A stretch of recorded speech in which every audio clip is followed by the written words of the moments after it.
Jo crec que la missió de l'arquitectura jo crec que el segle passat ha tingut sempre un compromís social, no? De fer que la gent visquera millor. No? A banda de la representació, l'arquitectura, si parlem d'arquitectura col·lectiva, no? La institucional, representa una cultura, representa una societat, l'arquitectura domèstica, tota l'evolució de l'arquitectura domèstica va enfocar a que tots els estratos socials disfruten de la qualitat de lo que pot aportar la bona arquitectura, no? Que sempre el bon disseny fa que la vida sigui més còmoda i tinga més qualitat. No?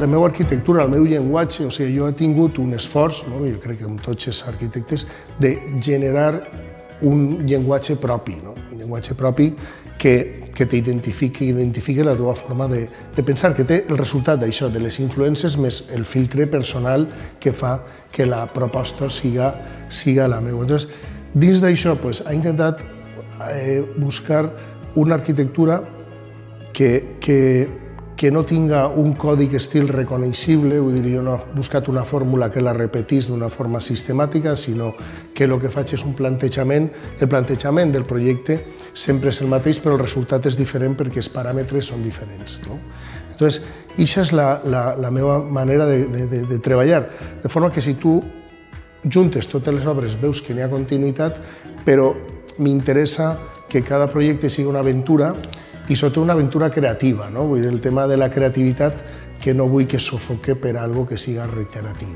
En l'arquitectura mai tenim una fulla en blanc. En l'arquitectura tu tens qualsevol emplaçament té un munt de còdics i paràmetres i un munt d'informació que tu tens que utilitzar i tu pots gastar-la per a vincular la teva obra en aquest paisatge. És a dir, nosaltres tenim la responsabilitat d'alterar, l'arquitectura altera el paisatge, però aquesta alteració pot ser positiva, pot ser negativa. Quan és positiva és quan està dialogant en el paisatge i quan es fundeix en el paisatge. I quan parlem del paisatge no sol és un paisatge natural, sinó el paisatge urbà és el mateix. Jo estic fent moltes obres d'intervenció en cascos històrics que tenen com a conjunt un valor claríssim i a més que representen una cultura i una societat concreta, i tu tens que integrar, i per a mi és molt interessant integrar tots els projectes o totes les propostes dins d'això. Vull dir, llegir el que n'hi ha i fer la teua interpretació, però sempre dins d'aquesta búsqueda, d'aquesta intenció de diàleg i d'integració és fonamental. Sempre he tingut aquesta intenció. N'hi ha projectes que, un dels primers projectes que jo vaig fer, que és per lo que em vaig professionalitzar en el tema del disseny, vaig fer una casa en Ibiza, vaig fer una col·lecció d'exterior que es va convertir en una empresa, va ser una referència, a més va llamar l'atenció a totes les empreses sobre el potencial del mobiliari d'exterior, per altra banda, tan mediterrani, que és la meva cultura, la cultura mediterrània, la de disfrutar de l'exterior, i això el mercat va tindre èxit i jo vaig professionalitzar, però realment la meva vocació naix de dissenyar un espai en la seva totalitat, poc com el de Wagner o el Gesamtkunstwerk, que té que veure també en el Bauhaus i té que veure en molts moviments que li han donat importància no sols a l'estructura de l'edifici, sinó a tot el que formava part dins d'ell com a elements necessaris per a completar l'habitatge. Aquesta riquesa la tenim també en l'arquitectura. Llavors, en l'arquitectura tenim des de l'arquitectura històrica de Grècia, Roma, que és l'origen nostre i el pensament, fins a l'arquitectura també, com comptava, l'arquitectura popular, l'arquitectura vernàcula mediterrània, que és una arquitectura sàvia, i que a més té aquesta particularitat que viu a l'interior i viu a l'exterior, que altres cultures per la climatologia no han pogut. Jo la veritat és que he intentat sempre que el meu treball estigués emplaçat en aquest entorn cultural com a concepte. El saber disfrutar de la vida i saber disfrutar de l'entorn del paisatge jo crec que és algo molt mediterrani.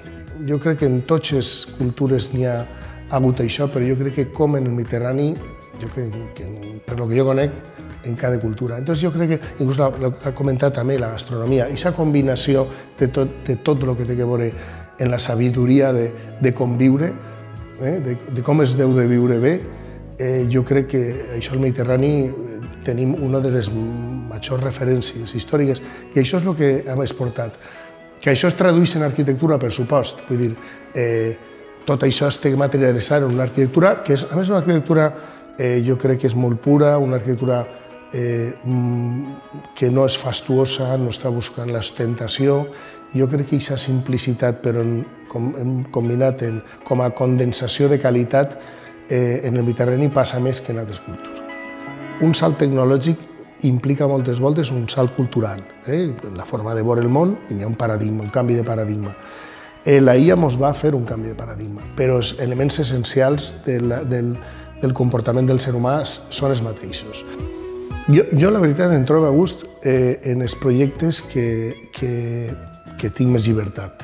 I la veritat és que faig estem fent des de Abu Dhabi una urbanització que és mitja ciutat fins estic fent una cafeteria per uns amics. Vull dir, quan puc crear o puc treballar i materialitzar la demanda, vull dir, el que me demana una persona i que jo puc convertir en disseny i convertir en espai, és on estic més còmode.